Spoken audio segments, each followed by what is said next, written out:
The giant screen above New York City flickered to life. People stopped walking. Cars pulled over.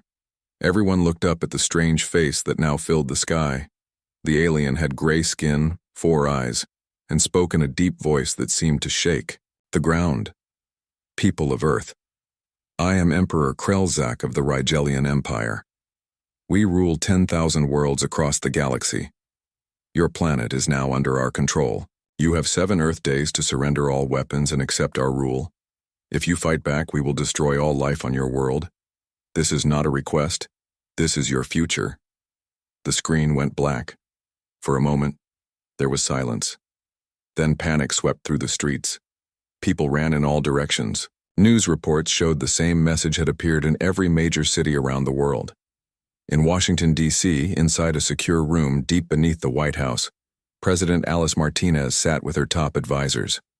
Her face was calm, but her hands gripped the edge of the table tightly. How big is their ship, she asked. General Frank Winters pointed to a satellite image. About 3 miles long. It's sitting just beyond the moon. Our sensors show it has powerful weapons, more than enough to do what they threatened. The Secretary of State, Paul Garcia, wiped sweat from his forehead.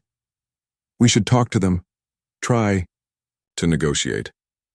And tell them what? Asked the president. That we'll happily become their slaves? The room fell silent. Then a phone rang. The president answered it, listened for a moment, then hung up. The United Nations Security Council is meeting in 1 hour. The Chinese president and Russian premier will be there too. We need options, people. Real options. As the meeting broke up, General Winters pulled the president aside. Ma'am, there's something you need to know. Something only 5 people on Earth know about. The president looked at him sharply. This isn't the time for secrets, Frank. No, ma'am, it's the time to reveal them. 2 hours later, President Martinez stood in a small elevator going down, and further down. With her were the leaders of China, Russia, and the European Union. Nobody spoke. The elevator finally stopped, and the doors opened to reveal a vast underground facility. Admiral Susan Ward greeted them. She was tall with short gray hair and a uniform with no country's flag on it. Welcome to Prometheus Base, she said. Follow me, please. They walked through gleaming corridors until they reached a massive window overlooking an enormous underground chamber. What they saw made them gasp. Warships, dozens of them. Sleek and deadly looking, with workers swarming around them like ants. What is this? Asked the Chinese president. Admiral Ward stood straight. 50 years ago, an alien scout ship crashed in the American desert. Another one went down in Siberia, a third in the Australian outback. Instead of fighting over the technology, our governments made a secret agreement. We would work together to prepare for the day aliens might come with bad intentions. She pointed to the largest ship. That's the Earthship Independence. We have 20 more like it, and over 100 smaller fighters. They're built with technology we learned from studying those crashed ships. The fleet is hidden in bases like this one all around the world. The Russian premier looked stunned. And the public knows nothing about this? We decided mass panic wouldn't help us prepare, Admiral Ward said. Only military personnel and scientists who were absolutely essential to the project knew. President Martinez walked closer to the window. Will they be enough to fight the aliens? Our scientists believe so, Admiral Ward said. The Rigelians didn't scan our planet thoroughly. They don't know what we have. That gives us an advantage. How soon can the ships be ready? Asked the EU president. They already are. We've been ready for 15 years. They returned to the United Nations building in New York. A special meeting room had been prepared with leaders from every nation on Earth. President Martinez stood at the podium. Today, we face the greatest threat in human history. The Rigelian Empire expects us to bow down without a fight. They expect us to be afraid. She paused. But they don't know humans very well. Screens around the room showed images of the hidden fleet. Gasps and murmurs filled the air. For half a century, the most powerful nations on Earth have worked together, in secret, preparing for this day. We have ships, we have weapons, and we have brave men and women ready to fight. The room erupted in questions. President Martinez raised her hands for quiet. We need a unified response. The Rigelians must see that Earth speaks with one voice. After hours of debate, the vote was unanimous. Earth would fight. Near the moon, Commander Bill Roberts sat in the captain's chair of the Earthship Independence. Through the viewscreen, he could see the massive Rigelian vessel. His crew worked quietly at their stations, faces tense but determined. All systems ready, sir, said his first officer, Linda Patel. Bill nodded. Open a channel to Earth Command. Admiral Ward's face appeared on the screen. Independence, you are clear to proceed. The rest of the fleet will follow your lead. Understood, Admiral. Bill turned to his communications officer. Open a channel to the Rigelian ship. The alien commander appeared on screen, looking surprised to be receiving a transmission from near the moon. This is Commander Bill Roberts of the Earth Defense Force. I'm sending our official response to your surrender demand. The alien's eyes blinked. Earth has no space fleet. Our scans showed only primitive satellites. Bill smiled. Your scans were incomplete. Allow me to introduce you to humanity. He nodded to his weapons officer. The Independence fired a warning shot that flashed past the Rigelian ship, missing it by less than a mile. That was deliberate, Bill said. The next one won't miss. You have 1 hour to leave our solar system. Earth does not surrender. The alien commander's face showed shock, then anger. This is impossible. No species has ever defied the Empire. Then we'll be the first, Bill said, but not the last, I think. As the transmission ended, Bill looked around at his crew. Battle stations, and send word to the fleet. It's time to show the Rigelians what humans can do. Behind the Independence, hundreds of Earth ships emerged from hiding places around the Moon and Mars. The Rigelian commander stared in disbelief as his sensors detected the fleet. The battle for Earth was about to begin. The Rigelian commander slammed his fist against the control panel. His second-in-command flinched at the display of anger. How is this possible? The commander shouted. Our scans showed they barely had the technology to reach their own moon. They must have hidden their true capabilities, the second-in-command said. The Earthships are moving to surround us. On the bridge of the Independence, Commander Bill Roberts watched as the Earth fleet took up positions around the Rigelian vessel. His weapons officer, Jack Nelson, kept his fingers hovering over the firing controls. They're powering up weapons, Linda Patel reported from her station. Shields at maximum. The Rigelian ship fired first. Bright beams of energy shot toward 3 Earth ships.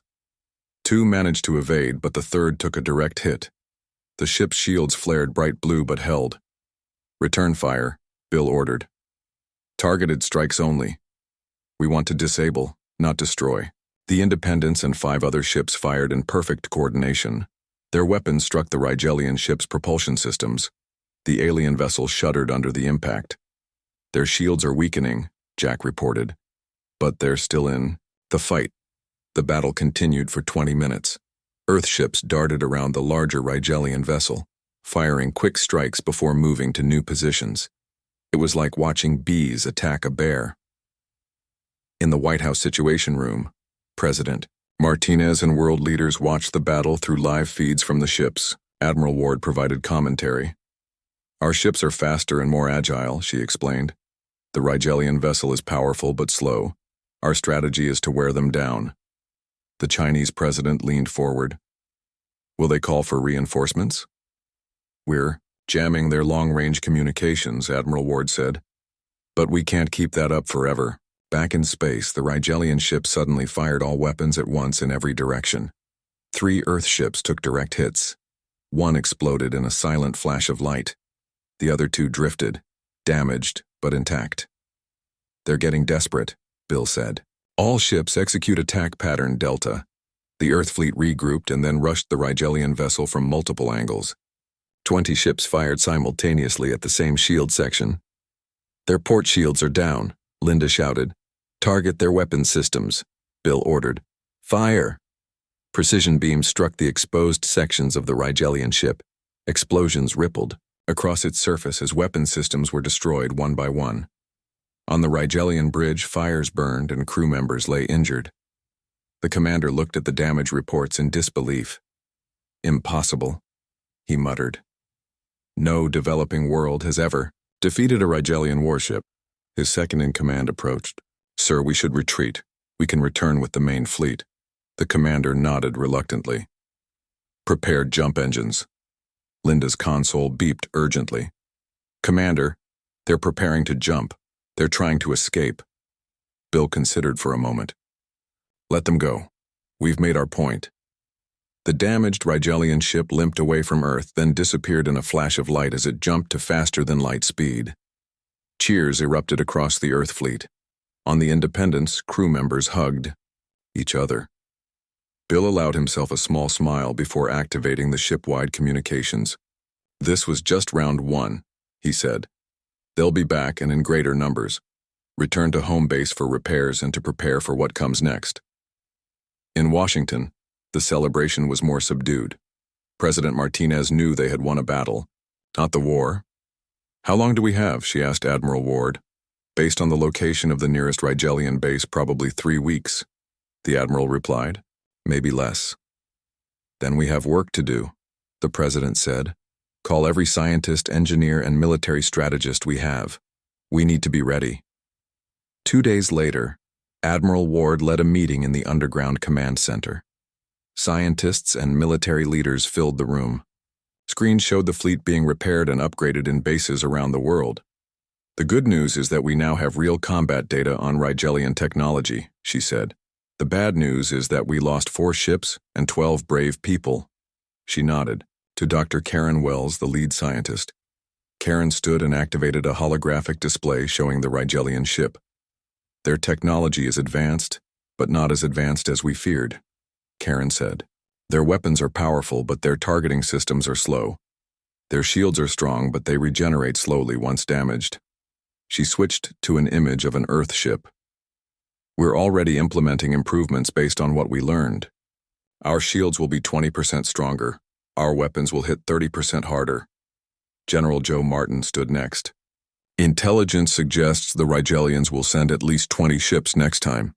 They've never needed more than 5 to conquer a planet before." People in the room shifted uncomfortably. 20 ships would be a much bigger challenge. "We're accelerating production of new vessels," Joe continued. "We can add 15 more ships to the fleet in the next 2 weeks. Not as many as we'd like, but it helps." Admiral Ward thanked them and took over again. "We also have a new strategy. Karen, show them." Karen pulled up an image of what looked like a small satellite. "This is a jump point disruptor. It creates interference at the exact coordinates where ships enter and exit faster than light travel. When the Rigelian fleet jumps into our solar system, they'll be disoriented for about 30 seconds, and that's when we hit them with everything we've got," Admiral Ward added. Around the world, humans worked frantically to prepare. New weapons were installed on ships. Pilots ran combat simulations day and night. Scientists worked to understand every piece of Rigelian technology they could. On the Independence, now repaired and upgraded, Bill addressed his crew. "The Rigelians have conquered 10,000 worlds because those worlds were unprepared and surrendered out of fear," he said. "We are not afraid. We are humans. We have fought each other for thousands of years, and now we finally have a common enemy. They thought we would be easy to intimidate. They were wrong." In orbit around Jupiter, sensor stations detected a disturbance in space. 22 Rigelian warships emerged from jump points, led by a massive command vessel 3 times the size of the others. The sensor station sent an immediate alert to Earth. "They're here." Admiral Ward's voice came over all fleet communications channels. "All ships to battle positions. This is not a drill. Today we fight for Earth." The Independence led the Earth fleet out from their hiding places behind the Moon and Mars. 57 ships formed up in attack formation. The second battle for Earth was about to begin. The 22 Rigelian warships moved in perfect formation toward Earth. At their center was the command ship, a massive vessel that dwarfed the others. Admiral Susan Ward watched them approach on the main screen of Earth Command Center. "Activate the jump point disruptors," she ordered. Around the solar system, hidden satellites powered up. They sent out waves of energy that distorted the space where the Rigelian ships had just arrived. The alien vessels shuddered and slowed, their systems temporarily confused by the disruption. "Now," said Admiral Ward. "All ships attack." The Earth fleet struck hard and fast. 57 ships targeted the disoriented Rigelian vessels. The Independence led a group of 10 ships straight toward the Rigelian command ship. "Weapons hot," Commander Bill Roberts said. "Target their propulsion systems." The Earth ships fired, in unison. Bright energy beams struck the command ship's engines. Its shields flared but held. "Again," Bill ordered. "Keep firing." Across the battlefield, Earth ships darted between the larger Rigelian vessels. What they lacked in size, they made up for in speed and agility. 3 Rigelian ships, still recovering from the jump point disruption, took heavy damage before they could raise their shields fully. On the Rigelian command ship, Grand Admiral Vexcar watched with growing anger as his fleet struggled to respond. "How did they know exactly when and where we would arrive?" he demanded. His tactical officer had no answer. Vexcar slammed his hand on the command console. "Destroy them all. No mercy." The Rigelian ships regained their coordination and began firing powerful beam weapons. 2 Earth ships exploded instantly. 3 more took heavy damage and retreated. In the Earth Command Center, the mood grew tense as reports of damage came in. "We're losing ships too quickly," General Joe Martin said. "They've adapted to our tactics." Admiral Ward nodded grimly. "Activate Plan Scatter and launch the drones." Throughout the solar system, thousands of small drones launched from hidden bases on moons and asteroids. Each was about the size of a car but gave off energy signatures similar to Earth warships. "Drone swarm deployed," reported a technician. The drones raced toward the battle, confusing Rigelian sensors. At the same time, the Earth fleet split into smaller groups, breaking their formations and attacking from multiple directions. On the Independence, Bill received the new orders. "Scatter pattern Delta," he told his crew. "Stay with ships 4 and 9. The Independence and 2 other ships broke away, racing toward Mars. 4 Rigelian vessels followed them. "They took the bait," Linda Patel said. "Exactly as planned." "Bring us around behind that moon," Bill ordered. "Prepare for ambush." The Earth ship swung around one of Mars's small moons. The pursuing Rigelian vessels followed, weapons ready, but when they rounded the moon, the Earth ships were nowhere to be seen. "Where did they go?" demanded the Rigelian captain. Suddenly, alarms blared. The Earth ships had cut their engines and were drifting silently on the far side of the moon. Now they powered up and attacked from behind. Their weapons struck the Rigelian ship's vulnerable rear shields. 2 Rigelian vessels exploded. The other 2 turned to fight, but the Earth ships were already moving to new positions, firing constantly. Similar battles played out across the solar system. Earth ships used planets, moons, and asteroids to hide and ambush the larger Rigelian vessels. The drones added to the confusion, making the Rigelians waste time and weapons firing at decoys. Back at the main battle, the Rigelian command ship fired a massive energy beam that cut through 3 Earth vessels at once. "We can't keep this up," Admiral Ward said, watching the battle reports. "Activate the satellites." Around Earth, dozens of orbital platforms that had appeared to be simple communications satellites suddenly revealed hidden weapons. They fired on the Rigelian ships that had moved closest to Earth, catching them by surprise. Grand Admiral Vexcar stared in disbelief as 5 more of his ships reported critical damage. Half his fleet was disabled or destroyed, while the Earth forces continued to fight with surprising effectiveness. "These humans," he growled. "They fight like nothing we've ever encountered." His second-in-command approached cautiously. "Sir, perhaps we should consider a strategic withdrawal. We could return with the main battle fleet." Vexcar wanted to refuse, but the battle was not going well. The Rigelians had never needed to develop complex tactics because most species surrendered immediately. Humans were different. They fought smart and they fought hard. "Send the signal," Vexcar finally ordered. "All ships retreat." The remains of the Rigelian fleet began to pull back. Several damaged ships struggled to activate their jump engines. Earth forces continue to press their advantage, disabling more Rigelian vessels. They're retreating, Linda reported on the Independence. Should we pursue? Bill considered the option. Negative. Let them go. We need to regroup and repair. As the Rigelian command ship prepared to jump away, Bexcar sent one final message to Earth. This is not over, humans. You have merely delayed the inevitable. The full might of the Rigelian Empire will descend upon your world. Surrender now, and some of you may be spared.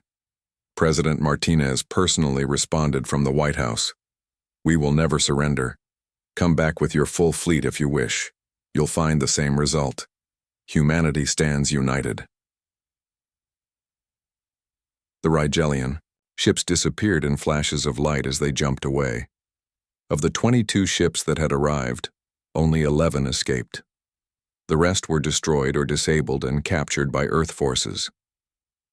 In the aftermath, Earth celebrated a significant victory. But military leaders knew the war was far from over. At an emergency meeting of world leaders, Admiral Ward laid out the situation. The Rigelians will return with a much larger force. Our intelligence suggests their main battle fleet consists of over 500 warships. The room fell silent as the implications sank in. How long do we have? President Martinez asked.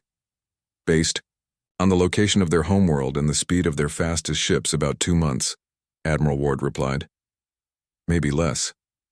Then we have 2 months to prepare, President Martinez said, and we need to take the fight to them. Admiral Ward nodded. We've already started analyzing the captured Rigelian ships. Their jump technology is more advanced than ours, but we're learning quickly. We believe we can track their retreat path, back to their staging area. You want to attack them before they attack us, the Russian premier said. It wasn't a question. Exactly, Admiral Ward confirmed. A small strike team, hit them where they don't expect it, gather intelligence, and return. Who would lead such a mission? Asked the Chinese president. Admiral Ward looked at the screen, showing the Independence returning to base. I have someone in mind. Commander Bill Roberts stood in the briefing room of Earth Command Center. Around him were the captains and first officers of 5 other ships. Admiral Ward pointed to a holographic map of nearby star systems. This is where we believe the Rigelians are gathering their main fleet, she said, highlighting a star system about 20 light-years from Earth. It's called Proxima Doratus in our star charts. Bill studied the map. That's deep in Rigelian territory. Yes, Admiral Ward agreed, which is why they won't expect us to strike there. She explained the mission. 6 Earth ships would use jump technology reverse-engineered from captured Rigelian vessels to travel directly to Proxima Doratus. There, they would gather intelligence on the size and composition of the enemy fleet, disrupt their preparations if possible, and return to Earth with the information. This is a stealth mission, Admiral Ward emphasized. Get in, gather data, get out, avoid engagement unless absolutely necessary. Linda Patel raised her hand. What if we're detected? Then you fight your way out and jump back as quickly as possible, Admiral Ward said. But the priority is the intelligence. We need to know what we're facing. After the briefing, Bill walked with Jack Nelson to the hangar where the Independence was being prepared. Think we can pull this off? Jack asked. Bill looked at the ship. Engineers had installed Rigelian jump technology directly into its systems. The hull had been painted with a special coating to reduce sensor visibility. We have to, Bill replied. Earth is counting on us. 3 days later, the 6-ship strike team gathered in orbit around Jupiter, far from any Rigelian long-range sensors that might be watching Earth. All ships report ready, Linda said from her station on the Independence. Bill took a deep breath. This would be humanity's first intentional jump to another star system. Activate jump engines, he ordered. On my mark, jump. The 6 ships disappeared in flashes of light. For a moment, Bill felt like his body was being pulled in all directions at once. Then, suddenly, the feeling passed. Outside the view screen, unfamiliar stars appeared. Jump successful, Linda reported, her voice shaky but professional. All ships accounted for. We are at the edge of the Proxima Doratus system. Bill allowed himself a small smile. Humanity had just taken its first step into the wider galaxy. Passive sensors only, he ordered. Let's see what we're dealing with. The sensors painted a frightening picture. Around the fourth planet of the system, hundreds of Rigelian warships gathered. Supply vessels moved between them, transferring weapons and provisions. It was the invasion fleet preparing to attack Earth. There must be at least 400 ships, Jack whispered. 412. Linda confirmed. Including 6 super dreadnoughts. Each one is 10 times the size of their command ship we faced earlier.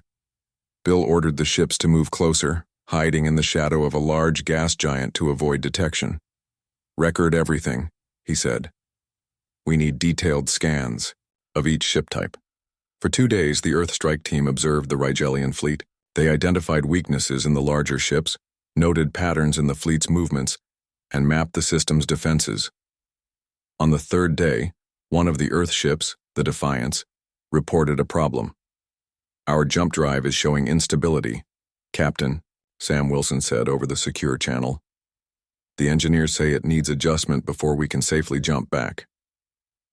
Bill faced a difficult decision. Staying longer increased their risk of detection, but he couldn't leave the Defiance behind. We'll hold position for 12 more hours, he decided. Get that drive fixed. Engineers from the Independence transferred to the Defiance to help with repairs. Meanwhile, the strike team continued gathering intelligence. Linda suddenly straightened in her chair. Commander, I'm picking up a transmission from the Rigelian flagship. They're discussing attack plans. Bill moved to her station. Can we decode it? Partially, Linda said. They're planning to attack Earth in 6 days, not 2 months like we estimated. They're accelerating their timeline. This changed everything. Earth needed this information immediately. New plan, Bill announced. The Independence will jump back to Earth now with this intelligence. The rest of the strike team will follow once the Defiance is repaired. Captain Wilson objected. That's not the mission profile. We're supposed to stay together. Earth needs to know about the accelerated timeline, Bill insisted. That's more important than following protocol. After brief discussion, the other captains agreed. The Independence prepared to jump back to Earth alone. Just as they activated their jump engines, alarms blared across the ship. We've been detected, Jack shouted. Rigelian patrol ships approaching. Bill made a split-second decision. Complete the jump. The Independence disappeared just as Rigelian weapons fire passed through the space it had occupied. Back at Proxima, Doradus, the remaining 5 Earth ships faced a difficult situation. Their cover blown, they had to evade Rigelian patrols long enough for the Defiance to complete repairs. Captain Wilson took command of the remaining strike team. Scatter pattern Omega. Use the moons and asteroids for cover. We need to buy time. The Earth ships separated, each using different hiding spots throughout the system. The Rigelians began a methodical search, sending out dozens of patrol vessels on you. The Defiance engineers worked frantically to repair the jump drive. They had taken parts from 2 other Earth ships, leaving those vessels unable to jump until they returned to Earth and could be properly repaired. 2 hours, the chief engineer promised. Maybe less. Captain Wilson coordinated the evasion efforts from his ship, the Resolution. Keep moving. Use minimal power. Don't engage unless you have no choice. One by one, the Rigelian patrols discovered the hiding Earth ships. Brief, fierce battles erupted throughout the system. The Earth ship Dauntless was cornered by 3 Rigelian vessels. We can't break free, its captain reported. We'll hold them off as long as we can. The rest of you get home. The Dauntless fought bravely, destroying 1 Rigelian ship before being overwhelmed and destroyed. Finally, the Defiance reported its jump drive was operational. The 4 remaining Earth ships regrouped at the agreed coordinates. All ships, prepare to jump, Captain Wilson ordered. We're going home. Just as they activated their jump engines, a massive Rigelian dreadnought appeared behind them. It fired, catching the Earthship Challenger with its shields down. The Challenger exploded. The other 3 ships completed their jumps, escaping back to the Sol system. At Earth, Bill had delivered the critical intelligence. The entire planet was mobilizing for the coming battle. When Captain Wilson and the surviving ships arrived with additional data, the preparations intensified. Admiral Ward called all fleet commanders to the Earth Command Center. "We have 6 days before the Rigelian main fleet arrives," she said. "Every minute counts. Here's what we're going to do." She unveiled a battle plan unlike anything the military leaders had seen before. It was bold, risky, and very un-Rigelian. In its thinking, "They expect us to defend Earth directly," Admiral Ward explained. "Instead, we'll strike first, meeting them at the edge of our solar system, and we won't just fight their ships, we're going to target their leadership." She pointed to Bill. "Commander Roberts will lead the assault team. Your target is Grand Admiral Vexcar himself." 6 days was not much time to prepare for the biggest battle in human history. Around Earth, every ship was fitted with the latest weapons and shields.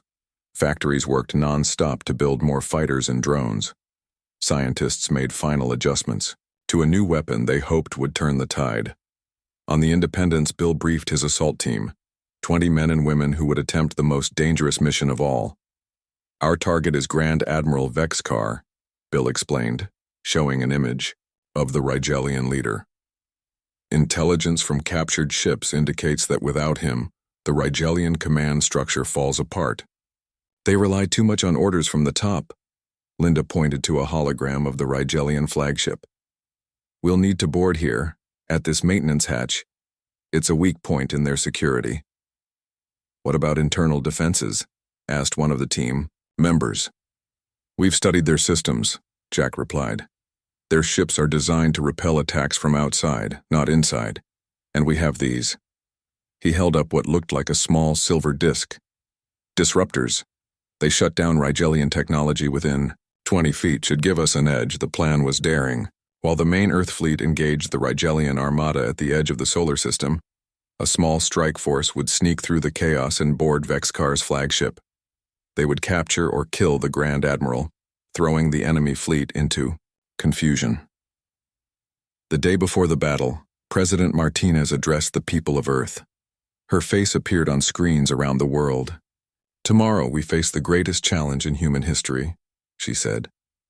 "The Rigelian Empire believed we would surrender without a fight. They were wrong. They thought we would be easy to defeat. They were wrong again. Now they come with their full might, believing that sheer numbers will overwhelm us. They will find that humans do not give up." On the morning of the battle, sensors detected the Rigelian fleet emerging from jump points at the edge of the solar system. 430 warships arranged in perfect formation. At their center was Vexcar's flagship, a massive vessel, twice the size of any other. Admiral Ward gave the order. "All ships battle positions. Operation Thunderstrike is go." The Earth fleet moved out to meet them. 140 ships, all that humanity could muster. They were outnumbered 3-1, but they had surprise on their side. As the two fleets approached each other, the Earth ships suddenly scattered in all directions. It looked like chaos, but it was carefully planned. The Rigelians, used to fighting enemies that used rigid formations, were momentarily confused. On his flagship, Grand Admiral Vexcar sneered at the display. "Pathetic. They break formation at the sight of our might. Target their largest vessels first." The Rigelian fleet began firing, but many of their shots missed as Earth ships weaved and dodged with unexpected agility. Then, from behind every moon and large asteroid in the system, more Earth ships appeared. They weren't really ships at all, but the next generation of drones designed to look exactly like warships on Rigelian sensors. "We're detecting another 100 Earth vessels," shouted a Rigelian officer. "They were hiding throughout the system." Vexcar's eyes widened. "Impossible. Where did they get so many ships?" The Rigelian fleet's perfect formation began to break as commanders redirected their ships to face threats from multiple directions. This was the moment Bill and his team had been waiting for. The Independence and 5 other small, fast ships slipped through the chaos, racing toward Vexcar's flagship.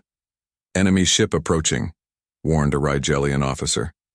"Destroy it," Vexcar ordered casually. Weapons fire streaked toward the Independence, but instead of trying to evade, the ship suddenly accelerated to maximum speed. It was on a collision course with the flagship. "They're going to ram us!" shouted the Rigelian weapons officer. At the last possible moment, the Independence veered away. But it had come close enough for Bill's team to launch from a hidden bay on the ship's underside. 20 spacesuited figures shot toward the Rigelian flagship, using small thrusters to guide themselves to the maintenance hatch Linda had identified. Jack placed a device on the hatch. There was a flash of light, and the door slid open. The assault team slipped inside. Meanwhile, the battle raged throughout the solar system. Earth ships used hit-and-run tactics, striking Rigelian vessels and then retreating before they could respond effectively. The drone ships confused Rigelian targeting systems, making them waste time and weapons on fake targets. But the Rigelians still had superior numbers and firepower. One by one, Earth ships were damaged or destroyed. Admiral Ward watched the battle from Earth Command Center, her face grim as reports of losses came in.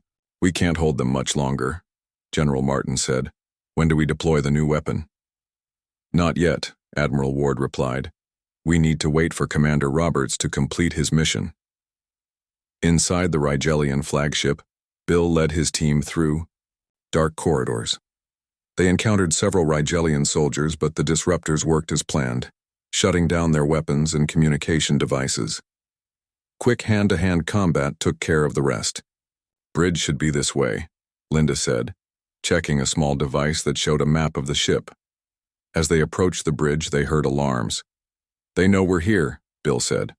"Move fast." The team placed disruptors around the entrance to the bridge. When they activated them, the door's security system failed. Bill and his team burst onto the bridge, weapons ready. Grand Admiral Vexcar stood at the command station, his 4 eyes widening in shock at the sight of humans on his bridge. "Impossible," he shouted. "How did you get aboard?" "You underestimated us," Bill said simply. "Surrender, Admiral. Call off the attack." Vexcar reached for a weapon, but Jack was faster. A stun blast hit the Rigelian leader, dropping him to the deck. Linda quickly accessed the flagship's communication system. Using codes they had learned from captured Rigelian officers, she broadcast a message to the entire fleet. "This is the Earth Defense Force. Your Grand Admiral has been captured. Look at your main screen for proof." Jack made sure every ship in the Rigelian fleet could see their leader, unconscious and surrounded by humans. The effect was immediate. As they had hoped, the rigid Rigelian command structure began to fall apart. Some ships continued fighting, but others hesitated, waiting for orders that wouldn't come. Admiral Ward saw her moment. "Deploy the new weapon. All targets." Throughout the solar system, special satellites activated. They sent out waves of energy that matched the exact frequency of Rigelian shield technology. Across the enemy fleet, shields flickered and failed. "All ships, attack now," Admiral Ward ordered. The Earth fleet struck hard, targeting engines and weapon systems. Without shields, the Rigelian ships were suddenly vulnerable.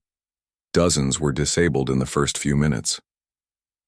On the flagship's bridge, Vexcar regained consciousness. Bill stood over him. "Your fleet is being defeated," Bill told him. "You have a choice. Order your remaining ships to retreat or watch them all be destroyed." Vexcar stared at the battle displays in disbelief. After a long moment, he nodded. "Open a channel," he ordered his officers. The remaining Rigelian ships began to retreat, jumping away from the solar system. The Battle of Earth was over. Humanity had won. 1 month later, representatives from Earth met with the Rigelian Empire on a neutral space station. The defeat at Earth had shaken the Empire to its core.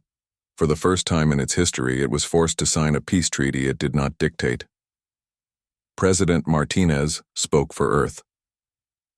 "We do not seek to destroy the Rigelian Empire. We seek only our freedom and the freedom of other worlds who wish to determine their own fate." The treaty recognized Earth's independence and established a neutral zone between human and Rigelian space.